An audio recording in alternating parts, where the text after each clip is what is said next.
Good morning. Welcome to the channel Study Acumen. Today we will discuss on the topic of principle of acceleration. Acceleration means rate of change in velocity.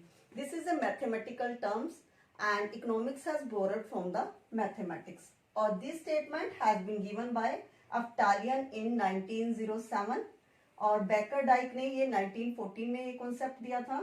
Professor GM clock ने 1917 में दिया था और उसके बाद last में 1936 में GM केंज ने अपनी book the general theory of employment interest and money में दिया है. ये प्रिंसिपल ऑफ एक्सीलरेशन इकोनॉमिक्स में किस टर्म में यूज होता है तो मैं आपको एक एग्जांपल से बताती हूँ. सपोज कर लीजिए किसी प्रोडक्ट की डिमांड इंक्रीज हो जाती है.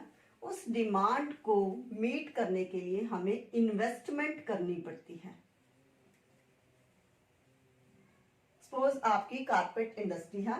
कारपेट इंडस्ट्री में आपकी कारपेट्स की डिमांड इंक्रीज हो जाती है. उस डिमांड को मीट करने के लिए आपको इन्वेस्टमेंट चाहिए. तो हमें उस डिमांड को मीट करने के लिए जितनी इन्वेस्टमेंट चाहिए उसको हम क्या बोलते हैं, एक्सीलरेटर. सपोज कर लीजिए डिमांड जो है हमारी 20 है और उसके लिए हमें कितनी इन्वेस्टमेंट चाहिए, 50. तो आप इसको कैसे लिखोगे, कैपिटल आउटपुट रेशियो की फॉर्म में लिखोगे आप.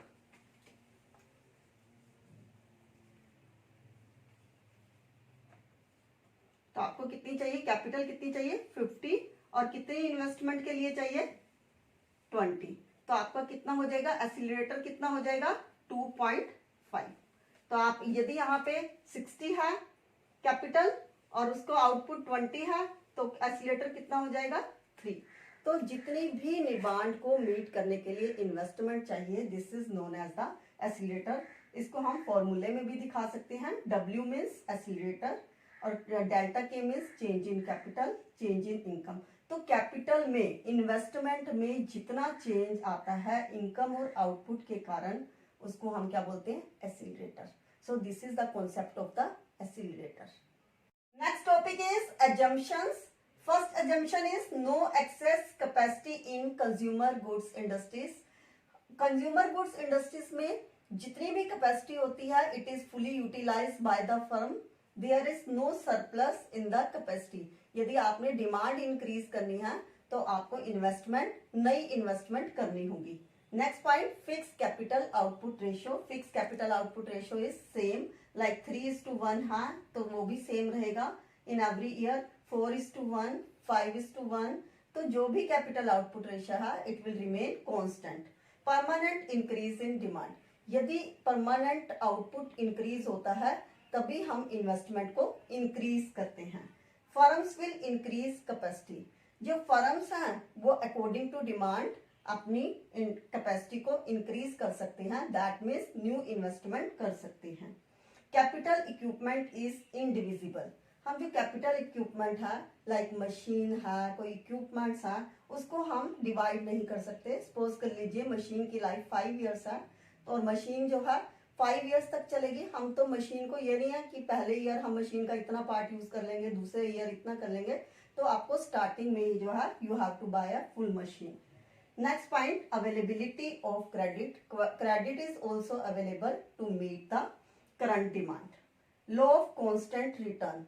तो जितने हमारे इनपुट जिस रेशियो में इंक्रीज होंगे output will also increase in the same ratio. So law of constant return will be applicable. Next point, elastic supply of resources. Resources can be increase or decrease according to the need of the firm. So these are the assumptions. Whenever we use the accelerator principle, so we have to follow these assumptions. Accelerator can be shown with the help of schedule. Suppose कर लीजिए हमारा accelerator 3 है. 3 होने का मतलब क्या है, हमारी capital output ratio is 3:1. 1 output के लिए हमें 3 यूनिट्स कैपिटल चाहिए तो एक्सीलरेटर क्या है 3. डेप्रिसिएशन कितना है 20%. इसका क्या हो गया 1/5. तो देखिए डिफरेंट पीरियड्स दिए हुए हैं. 7 ईयर्स दिए हुए हैं. 7 ईयर्स का आउटपुट दिखाया हुआ है. फर्स्ट ईयर में आउटपुट है 500. कैपिटल कितना है, जितना भी आउटपुट है उसका accelerator into output, it means this is 1500 और डेप्रीशिएशन कितना है 1/5, तो 1500 का कितना हो गया 300। जो रिप्लेसमेंट इन्वेस्टमेंट है वो डेप्रीशिएशन को मीट करने के लिए जो भी हम इन्वेस्टमेंट करते हैं that is known as replacement investment, तो वो भी कितना होगी डेप्रीशिएशन के इक्वली होगी, क्योंकि 300 डेप्रीशिएशन है, उसको मीट करने के लिए हमें 300 इन्वेस्टमेंट चाहिए। नेट इन्वेस्टमेंट कैसे निकालेंगे हम, KT माइनस 1, तो ये हमारी कितनी है, जैसे सपोज कर लीजिए हमारी कैपिटल है, ये हमारी इनिशियल है और ये हमारी करंट है। करंट कितनी होगी 1530, उसमें से हम इनिशियल निकाल देंगे 1500, तो ऐसे ऊपर कुछ नहीं दिया हुआ तो 1500 माइनस कुछ भी नहीं है तो हमारे इनफिनाइट, इसको हम 0 लिख देंगे, 1530 माइनस 1530, तो इस तरीके से हमने नेट इन्वेस्टमेंट को निकाला हुआ। Gross investment, replacement investment plus net investment, तो this is known as gross investment. ये हमारी फर्स्ट ईयर की है।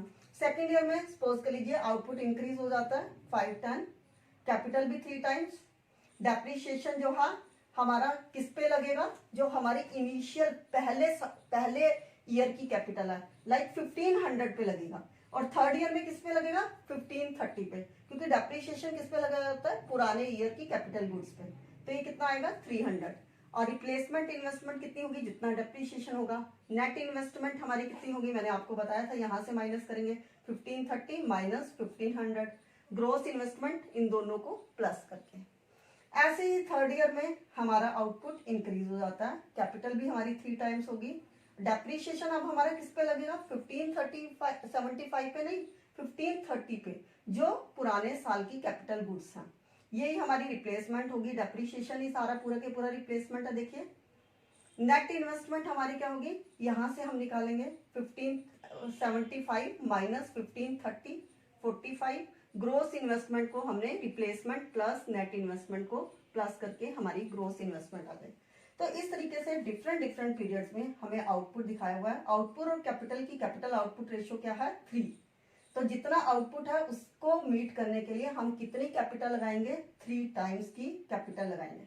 तो ये हमें शो कर रहा है, देखिए 5 यूनिट तक जैसे जैसे आउटपुट इंक्रीज हो रहा है कैपिटल भी इंक्रीज हो रही है, तो एक्सीलरेटर क्या हो रहा है इंक्रीज 3 है। और उसके बाद आउटपुट 6 ईयर में हमारा आउटपुट क्या है सेम है, तो कैपिटल भी क्या है सेम, तो ये क्या है। और 7th ईयर में आउटपुट कम हुआ तो कैपिटल भी कम हुई, तो ये हमें बताता है कि यदि आउटपुट इंक्रीज होता है इन्वेस्टमेंट विल बी इंक्रीज, यदि आउटपुट कांस्टेंट होता है इन्वेस्टमेंट हम there is no need of investment, यदि आउटपुट डिक्रीज होता है तो इन्वेस्टमेंट भी डिक्रीज होती है, क्योंकि इसका प्रिंसिपल ही क्या है, एक्सीलरेटर का मतलब क्या है होता है कि due to change in income और आउटपुट के कारण इन्वेस्टमेंट में जो चेंज होता है उसको हम क्या बोलते हैं एक्सीलरेटर। तो सेम यहाँ पे दिखाया हुआ है कि यदि आउटपुट चेंज होता है तो इन्वेस्टमेंट में भी चेंज अकॉर्डिंग टू आउटपुट होता है। So this is the schedule which is showing the accelerator. Next topic is difference between multiplier and accelerator. Multiplier क्या होता है, multiplier is ratio of change in income due to the change in investment. हम investment पहले करते हैं, investment के कारण जो इनकम में चेंज आता है उसको हम मल्टीप्लायर कहते हैं। इसको हम मार्जिनल प्रोपेंसिटी टू कंज्यूम में भी दिखा सकते हैं, 1 divide by 1 minus MPC। Accelerator क्या होता है कि आउटपुट को मीट करने के लिए, इनकम को मीट करने के लिए हम जितनी इन्वेस्टमेंट करते हैं उसको हम क्या बोलते हैं एक्सीलरेटर बोलते हैं, कि पहले हमारे पास आउटपुट होता है फिर उसको आउटपुट के कारण हम इन्वेस्टमेंट करते हैं। सेकेंड पॉइंट है value of multiplier depends upon the marginal propensity to consume. हम जितना कंजम्पशन करते हैं, एक पर्सन की कंजम्पशन दूसरे पर्सन की इनकम होती है, फिर वो पर्सन जो है इन्वेस्ट करता है जिसके कारण इनकम को अर्न करने के लिए हम इन्वेस्टमेंट करते हैं। So it depends upon the marginal propensity to consume. और वैल्यू ऑफ एक्सीलरेटर किस पे डिपेंड करता है, कैपिटल आउटपुट रेशियो के लिए एक यूनिट आउटपुट प्रोड्यूस करने के लिए हमें कितनी कैपिटल चाहिए होती है उसको हम क्या बोलते हैं capital output ratio. It is related to autonomous investment. Autonomous investment क्या होती है, which is not induced by profit और इनकम। हम प्रॉफिट और इनकम को अर्न करने के लिए नहीं करते बल्कि सोशल वेलफेयर के लिए जो इन्वेस्टमेंट गवर्नमेंट करती है या हमारे एनजीओ करते हैं उसको हम क्या बोलते हैं, ऑटोनोमस इन्वेस्टमेंट होती है ये। और एसिलेटर में क्या होती है, it is related to induce investment, जो कि प्रॉफिट को अर्न करने के लिए, आउटपुट के इंक्रीज होने के कारण या इनकम को इंक्रीज करने के लिए जो हम इन्वेस्टमेंट करते हैं उसको हम क्या बोलते हैं, इंड्यूस इन्वेस्टमेंट।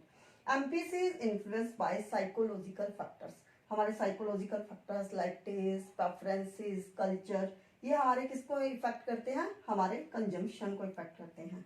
और ये क्या करते हैं, increase in investment depends upon the techniques of production, यदि हमारी प्रोडक्शन की टेक्निक अच्छी होगी इन्वेस्टमेंट ज्यादा होगी।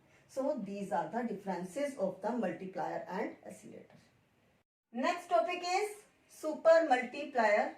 Mixed effect of multiplier and accelerator is known as super multiplier. तो हमने इसको मल्टीप्लायर और एसिलेटर के कॉम्बिनेशन को दोनों को एक साथ दिखाया है। जैसे इन्वेस्टमेंट के कारण इनकम में जो चेंज आता है उसको हम क्या बोलते हैं, मल्टीप्लायर, और इनकम के कारण कंजम्पशन में या इन्वेस्टमेंट में जो चेंज आता है उसको हम क्या बोलते हैं, एसिलेटर बोलते हैं। फिर कंजम्पशन के कारण दूसरे पर्सन की इनकम होती है, और इनकम के कारण क्या होती है, इन्वेस्टमेंट होती है, इन्वेस्टमेंट के से फिर इनकम होती है। तो इस तरीके से जो है हमने इन दोनों को मल्टीप्लायर एसिलेटर को कंबाइन दिखाना है। इसको हम सुपर मल्टीप्लायर ऑफ हिग्स भी बोलते हैं। तो ये हमने डायग्राम में भी इसको सेम दिखाया हुआ है।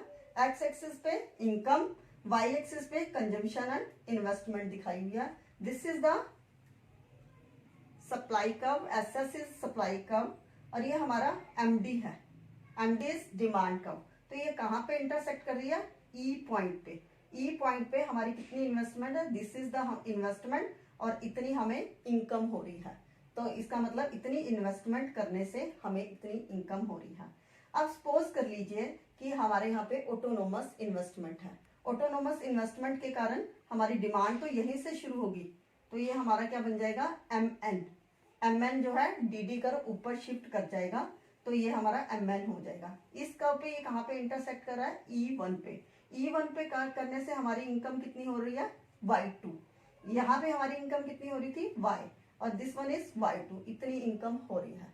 तो ये हमारा जो है Y इनकम इंक्रीज हो रही है। अब मान लीजिए कि खाली हमारा DD इंक्रीज होता है, जिसमें हमारा कंजम्पशन एंड इन्वेस्टमेंट, मैंने पहले तो ये बताया कि इसी सेम पॉइंट से इंक्रीज हो रहा है, लेकिन अब हमारा कंजम्पशन एंड पॉइंट जो है O से हो रहा है, तो ये हमारा क्या हो जाएगा, OP डिमांड कर्व बन रही है। This is the OP demand curve. ये कहाँ पे इंटरसेक्ट कर रही है, A पॉइंट पे कर रही है। A पॉइंट पे हमारी इनकम कितनी हो जाएगी, Y1। तो हमारी जो ये पॉइंट E से A पे जा रही है, this is known as the multiplier effect. मैंने आपको मल्टीप्लायर में बताया था, जैसे जैसे हमारी डिमांड जो है इंक्रीज होती है, ऐसे ऐसे जो है हमें इन्वेस्टमेंट के कारण वो हमारी डिमांड जो है इंक्रीज होती है। लेकिन यहाँ पे क्या है कि जो हमारी ये इंक्रीज हो रही है, इन्वेस्टमेंट और कंजम्पशन इंक्रीज हो रही है, ये हमारा क्या है, effect of multiplier and oscillator. इसको हम क्या बोलते हैं, सुपर मल्टीप्लायर। यदि हम मल्टीप्लायर एसिलेटर दोनों को एक साथ यूज कर रहे हैं तो हमारी इनकम Y से Y2 हो रही है। यदि खाली हम मल्टीप्लायर को यूज कर रहे हैं तो दिस इज Y1। तो जैसा कि मैंने आपको इस फॉर्मूले में बताया है कि दोनों फॉर्मूले मल्टीप्लायर एसिलेटर वर्क करते हैं, तो हमारी इनकम जो है इंक्रीज होती है। खाली मल्टीप्लायर होने से हमारी इनकम जो है E टू E पे जाती है। So this is the super multiplier effect. Next topic is criticism of principle of accelerator. First point है unrealistic assumptions of capital output ratio. मैंने आपको एजम्पशंस में बताया था कि capital output ratio remain constant, लेकिन कैपिटल आउटपुट रेशियो कभी भी कांस्टेंट नहीं होती। शॉर्ट रन में तो हम कह सकते हैं कि ये कांस्टेंट हो सकती है, but in long run because there is a change in the technological factor, नई टेक्निक्स आ जाती हैं जिसके कारण डिमांड ज्यादा होती है और इन्वेस्टमेंट ज्यादा करनी पड़ती है। So this is not fair. Second point है लैक ऑफ एक्सेस कैपेसिटी। हम ये इसमें मान के चलते हैं कि जो फर्म है वो फुल प्रोडक्शन कैपेसिटी पे काम करती है, लेकिन कभी भी फर्म फुल प्रोडक्शन कैपेसिटी पे काम नहीं करती। हमेशा उसमें गुंजाइश होती है कि इन्वेस्टमेंट और इंक्रीज हो। Next point, no explanation of actual behaviour of investor.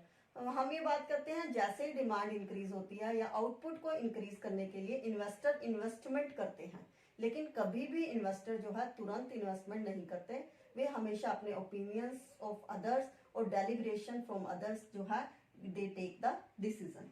Next point, inaccurate. हम इसमें मान के चलते हैं कि डिमांड को इंक्रीज होने से हमेशा इन्वेस्टमेंट जो है तुरंत इंक्रीज हो जाती है, लेकिन डिमांड जो है इंक्रीज करने के लिए इन्वेस्टमेंट पहले से भी हो सकती है बिजनेस में, तो हमें जो है तुरंत इन्वेस्टमेंट नहीं करनी पड़ती।